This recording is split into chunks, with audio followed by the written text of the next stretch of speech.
పాత వీడియోలో నేను ఏం చెప్పానంటే, దేశభక్తి అంటే ఏంటి?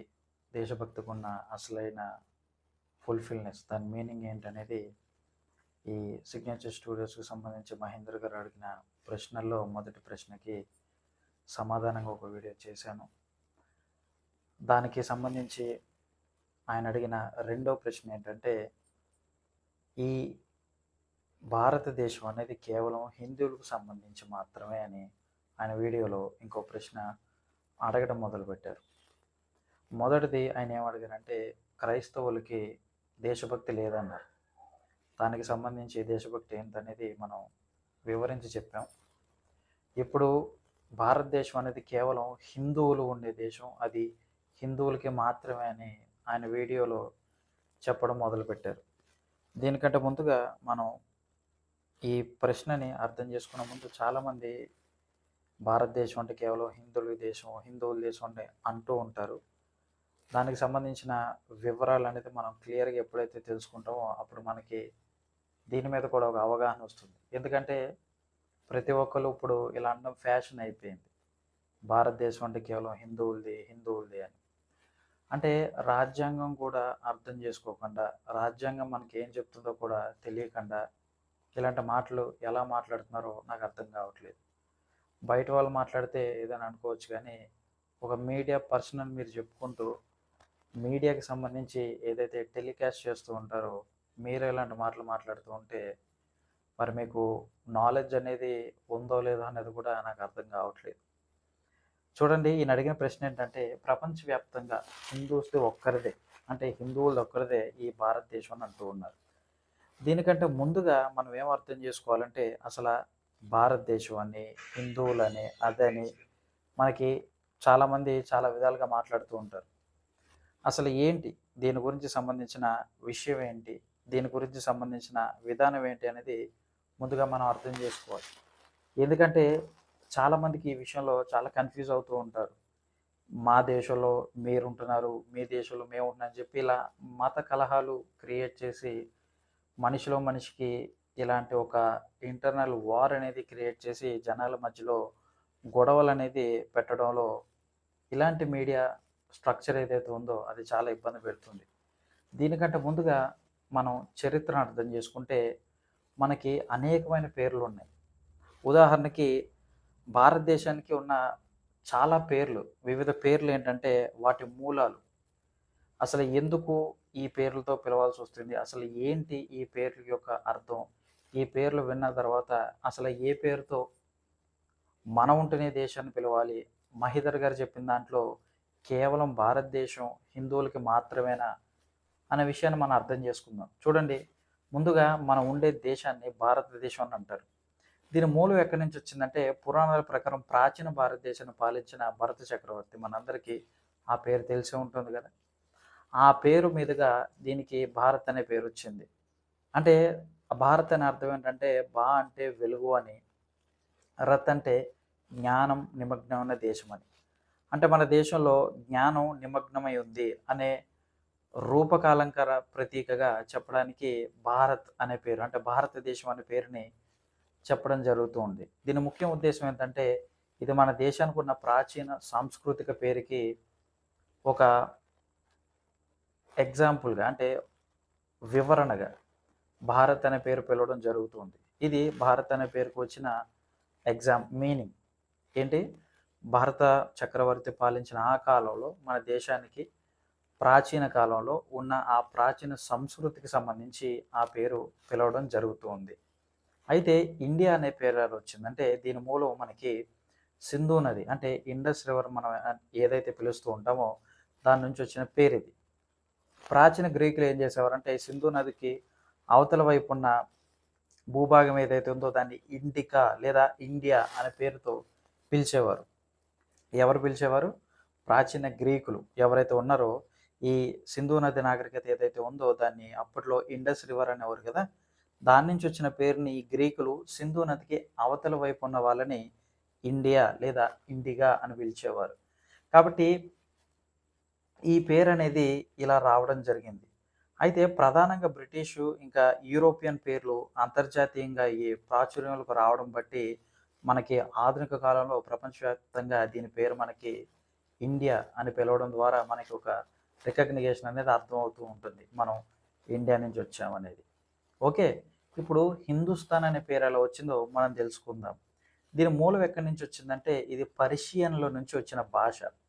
వాళ్ళకి ఎస్ అనే అక్షరాన్ని హెచ్గా పలికేవారు, అంటే వాళ్ళ లిపిలో ఎస్ అనే పదం ఉండేది కాదు, దాని బదులు వాళ్ళు హెచ్ అని పిలిచేవారు. అలా సింధు కాస్త హిందూగా మారి ఆ స్థాన్ అనే పదం అలా ఉండిపోయింది. అంటే అదొక ప్రదేశం కింద భావించేవాళ్ళు. అంటే సింధు నది ప్రాంతం ఆ ప్రజలు నివసించే భూభాగం అని దాని అర్థం. మొఘలుల కాలంలో ఈ పేరు ఎక్కువగా వాడుకొని ఉండటం జరిగింది. అయితే మనకి రాజ్యాంగం ఏం చెప్తుందంటే భారత రాజ్యాంగం మొదటి ఆర్టికల్లో మన దేశం గురించి స్పష్టంగా ఏం చెప్తుందంటే India that is Bharat shall be A union of states అని.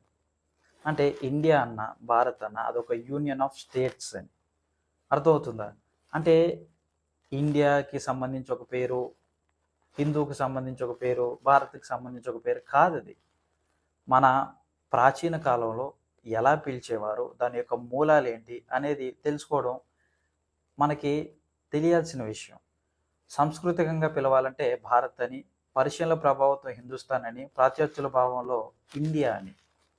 సో ఇలా మన దేశానికి ఉన్న వివిధ పేర్లు ఇలా ఉండేవి. అందుకే ముందుగా మనకి ఏం తెలుసుకోవాలంటే నాలెడ్జ్ ఉన్న పర్సన్స్ ఎలా మాట్లాడుతున్నారు, నాలెడ్జ్ లేని పర్సన్స్ ఎలా మాట్లాడుతున్నారో ఆ విధానాన్ని మనం అర్థం చేసుకోవాలి. ఈయన పూర్తిగా ఈ వీడియోలో విషం జిమ్మి మనుషులకి మధ్య గొడవ పెట్టి వాళ్ళలో ఉన్న ఆ సోదర భావాన్ని తీసేసి ఈ దేశం మనదే అన్నట్టు మాట్లాడుతూ ఉంటున్నారు. మరి ఇంత చదువు చదివి ఇంత మీడియా పెట్టుకొని మీరు మీడియా పర్సన్ అని చెప్పుకుంటూ ఎందుకు ఇలా మాట్లాడుతున్నారో నాకు అర్థం కావట్లేదు. అంటే మన భారత రాజ్యాంగం ఏం చెప్పిందో కూడా మీరు మర్చిపోతూ ఉన్నారా అనేది నాకు అర్థం కావట్లేదు. చూడండి, భారతదేశం అంటే కేవలం హిందువుల కోసం మాత్రమే కాదు, అది రాజ్యాంగం ప్రకారం సెక్యులర్ కంట్రీ. మన దేశం అనేది లౌకిక కంట్రీ. లౌకికం అంటే భిన్నత్వంలో ఏకత్వం కలిగిన దేశం. ఇందులో కులం అని, మతం అని, జాతి అని భేదాలు లేవు. ఇక్కడ హిందువులు అంటే మీ సనాతన ధర్మానికి సంబంధించిన వాళ్ళు ఉంటారు, క్రిస్టియన్స్ ఉంటారు, ముస్లిమ్స్ ఉంటారు, చాలా రకాలకు సంబంధించిన వివిధ భిన్నమైన మనుషులు ఈ మన దేశంలో నివసిస్తూ ఉంటారు. కాబట్టి ఇది సెక్యులర్ కంట్రీ. మనకి ఎక్కడ రాజ్యాంగంలో ఇండియా అనేది హిందువుల దేశం అని కాదు. ఇంకా గట్టిగా మాట్లాడాలంటే హిందువులు అంటే ప్రతి ఒక్కరు హిందువులే అవుతాం. మీరు హిందువునే, నేను హిందువునే, మన చుట్టుపక్కల ఉన్న వాళ్ళందరూ హిందువులే. ఎందుకంటే మనం సింధు నది నాగరికత ప్రాంతం నుంచి వచ్చిన వాళ్ళం. మనకి ఆ ప్రాంత వారీగా అంటే ఫర్ ఎగ్జాంపుల్ బ్రిటిష్ వాళ్ళు వచ్చిన కాలంలో ఏమైందంటే క్రిస్టియన్స్ని ఒక సెట్ ఆఫ్ గ్రూప్ కింద చూసేవాళ్ళు, ముస్లిమ్స్ని ఒక సెట్ ఆఫ్ గ్రూప్ కింద చూసుకునేవాళ్ళు, సిక్కులని, జైన్లని ఇలా సెట్ ఆఫ్ గ్రూప్ కింద చూసుకునేవాళ్ళు. అయితే ఈ సనాతన ధర్మాన్ని ఎవరైతే ఫాలో అవుతున్నారో వాళ్ళని ఎలా పిలవాలి అనుకుంటే ఆనాడున్న ప్రాంతాన్ని బట్టి, అంటే భౌగోళికంగా సింధు నది అవతల ఉన్న ప్రజలు హిందువులుగా ఎలా పరిగణించబడ్డారో అలా సనాతన ధర్మాన్ని ఎవరైతే ఫాలో అవుతున్నారో, ఎలాగ క్రిస్టియన్స్ ముస్లిమ్స్ని ఎలాగైతే పేరు పెట్టారో అలా ఆ హిందువులకి పెట్టిన, ఆ సనాతన ధర్మాన్ని ఎవరైతే ఫాలో అవుతున్నారో వాళ్ళకి పెట్టిన పేరు హిందువులు అని. హిందువు అంటే అదొక మతానికో కులానికో సంబంధించింది కాదు, అది మన ప్రాంతానికి సంబంధించిన పేరు. అయితే భారతదేశంలో హిందువులది అని ఏ విధంగా మీరు అంటున్నారో నాకు అర్థం కావట్లేదు. అంటే భారత రాజ్యాంగంలో ఉన్న ఫస్ట్ ఆర్టికల్ మీరు మర్చిపోయారా, లేకపోతే కావాలని మీ వ్యూస్ కోసం, విషం చిమ్మడం కోసం ఇలాంటి విషయాలన్నీ మాట్లాడుతూ మనుషుల మధ్య గొడవ పెడుతూ ఉన్నారు. ఒక మీడియా పర్సన్ అయ్యి ఉండి మీరు ట్రాన్స్పరెంట్గా ఉండి విషయాన్ని అందరికీ అర్థమయ్యే విధంగా చెప్పడం మానేసి కేవలం మీరు ఒకే పాయింట్ ఆఫ్ వ్యూని, ఒకే సెట్ ఆఫ్ పీపుల్ని టార్గెట్ చేసుకుని మాట్లాడుతూ ఉంటే అది మీ విజ్ఞతకి నేను వదిలేస్తున్నాను. మీకు అసలు ఆలోచన అనేది ఎలా పనిచేస్తుందో అనేది మీ ఊహకు వదిలేస్తున్నాను.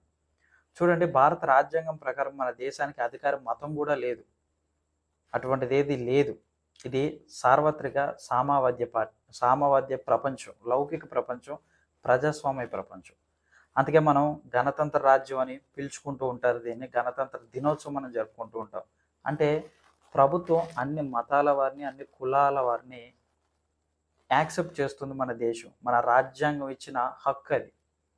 అయితే భారత రాజ్యాంగంలోనే 25 నుండి 28 వరకు ఉన్న అధికార ఆర్టికల్స్ ఏం చెప్తుందంటే, ప్రతి పౌరుడికి తనకు నచ్చిన మతాన్ని అనుసరించే విధానం ఉంది. ప్రచారం చేసుకునే విధానం ఉంది. ఇది కాన్స్టిట్యూషన్ మనకిచ్చిన అధికారం. అయితే మీరన్నట్టు చాలామంది చాలా విధాలుగా తప్పుడు బోధలు చేస్తూ ఉంటారు. దానివల్ల చాలామంది ఇబ్బంది పడుతూ ఉంటారు. ఆ విషయంలో నేను ఒప్పుకుంటూ ఉంటాను. కానీ అందరూ అలాగే ఉన్నారంటే అది తప్పు. భారతదేశం అనేది ప్రపంచంలోనే అత్యధిక హిందూ జనాభా ఉన్న దేశం. అయినప్పటికీ ఇక్కడ ప్రపంచంలో అన్ని ప్రధాన మతాల వారు నివసిస్తూ ఉంటారు. కాబట్టి భారతదేశం అనేది కేవలం హిందువులకు సంబంధించి కాదు. ఇంకా గట్టిగా మాట్లాడంటే నేను హిందువునే. సింధు నది నాగరికతకి ఎవరైతే దగ్గరలో ఉంటారో వాళ్ళందరూ హిందువులే. హిందువులకి సపరేట్ రూల్ కానీ, హిందువులకి సపరేట్ దేశం అనేది లేదు. మన భారత రాజ్యాంగం మనకిచ్చిన ఆర్టికల్ ఏంటంటే, ఇది యూనిటీ ఇన్ డైవర్సిటీ కలిగిన దేశం. కాబట్టి ఇక్కడ హిందువులదే దేశం ఇది కాదు. మీరు కేవలం జనాల మధ్యలో అపోహ క్రియేట్ చేసి వాళ్ళలో ఒక తెలియని విషయాన్ని నింపడానికి ఇలాంటి విషయాలు మాట్లాడుతూ ఉంటున్నారు. కాబట్టి ప్రతి ఒక్కరు మన చరిత్రలో ఏం జరిగింది, మన చరిత్ర ఏం చెప్తుంది, అసలు మన చరిత్రకున్న ఆ ఇంటెన్సిటీ ఎంత ఉందనేది మనం అర్థం చేసుకుంటూ ఉంటే ఇలాంటి మాటలు మనం వినం. చెప్తున్న ప్రతి ఒక్కరి మాటలు వింటూ ఉంటే ఇలాంటి అపోహలు నిజం అనుకుంటాం. కాబట్టి ఇండియా అనే పేరు ఎలా వచ్చింది, భారత్ అనే పేరు ఎలా వచ్చింది, హిందుస్థాన్ హిందువులు అనే పేరు ఎలా వచ్చింది, ఇదంతా మనం అర్థం చేసుకోవాలి. సింధు నది అవతల పక్క ఉన్న మనందరం హిందువులమే. కాబట్టి ఈ దేశం హిందువులంటే మనందరిదే అవుతుంది. ఇక్కడ నివసిస్తున్న క్రిస్టియన్ హిందువే, ముస్లిము హిందువే, సిక్కుడు హిందువే, అందరూ హిందువులే. ఎందుకంటే మనం సింధు నది నాగరికతకి సంబంధించిన వాళ్ళం. ఇండస్ వ్యాలీ సివిలైజేషన్ అంటారు కదా, మనందరం హిందువులమే. కాబట్టి ఆయన అడిగిన ప్రశ్నకి ఆయన కాంట్రవర్సీగా ఆయన కాంట్రడిక్ట్ చేసుకుంటున్నారు. ఈ దేశం అనేది యూనిటీ అండ్ డైవర్సిటీ కలిగిన దేశం. భిన్న మతాలు, భిన్న కులాలు, భిన్న ప్రాంతాలు, భిన్న వర్గాలు కలిగిన దేశం మన భారతదేశం. అందుకే ప్రపంచం అంతా మన దేశాన్ని చూసి గర్వపడుతూ ఉంటారు, ఆనందపడుతూ ఉంటారు. ఎందుకంటే ఇక్కడ చాలా లాంగ్వేజెస్ వాళ్ళు ఉంటారు. నాకు తెలిసి ప్రపంచంలో ఎక్కడనని లాంగ్వేజెస్ మాట్లాడే జనాలు మన దేశంలో ఉంటారు. హిందీ, ఇంగ్లీష్, తెలుగు, తమిళ్, మరాఠీ అందరూ. కాబట్టి అన్ని దేశాలు మన వైపు చూసి యూనిటీ ఇన్ డైవర్సిటీ అంటే ఇలా ఉండాలని వాళ్ళు మన దేశాన్ని ఎగ్జాంపుల్గా తీసుకుంటూ ఉంటే, మీరు దీన్ని కులం అనే పేరుతో, మతం అనే పేరుతో ఒక వర్గానికి మీరు ఇలాగా చెప్పేస్తే అది ఎలాగా? సరే మిమ్మల్ని గుడ్డుగా ఫాలో అయ్యే వాళ్ళు ఇదే నిజమని నమ్ముతూ ఉంటారు కదా. కాబట్టి మనందరం మన మూలాలు ఏంటో తెలుసుకోవాలి, మన చరిత్ర అనేది ఏంటో తెలుసుకోవాలి. తెలుసుకున్న తర్వాత ఇలాంటి విషయాలకి మనం ఎవరు పట్టించుకోం. ఎందుకంటే ఇది కొంతమందికి తెలిసిన విషయం, కొంతమందికి తెలియని విషయం. కాబట్టి చాలామంది ఏమనుకుంటూ ఉంటారంటే ఇదే నిజం అనుకుంటూ ఉంటారు. కానీ ఇది నిజం కాదు. మనది యూనిటీ ఇన్ డైవర్సిటీ కలిగిన దేశం. ఈ దేశం ఎవరిది కాదు. ఈ దేశం లౌకిక దేశం. అయితే వ్యక్తిగతంగా వాళ్ళ నమ్మకాల్ని నమ్మొచ్చు. ఈ దేశంలో ఉన్నవాడు కావాలనుకుంటే సనాతన ధర్మంలోకి వెళ్ళొచ్చు, తనకి నచ్చితే. కావాలనుకుంటే క్రిస్టియానిటీలోకి రావచ్చు, తనకు నచ్చితే. కావాలనుకుంటే బౌద్ధ మతంలోకి వెళ్ళొచ్చు, నచ్చితే.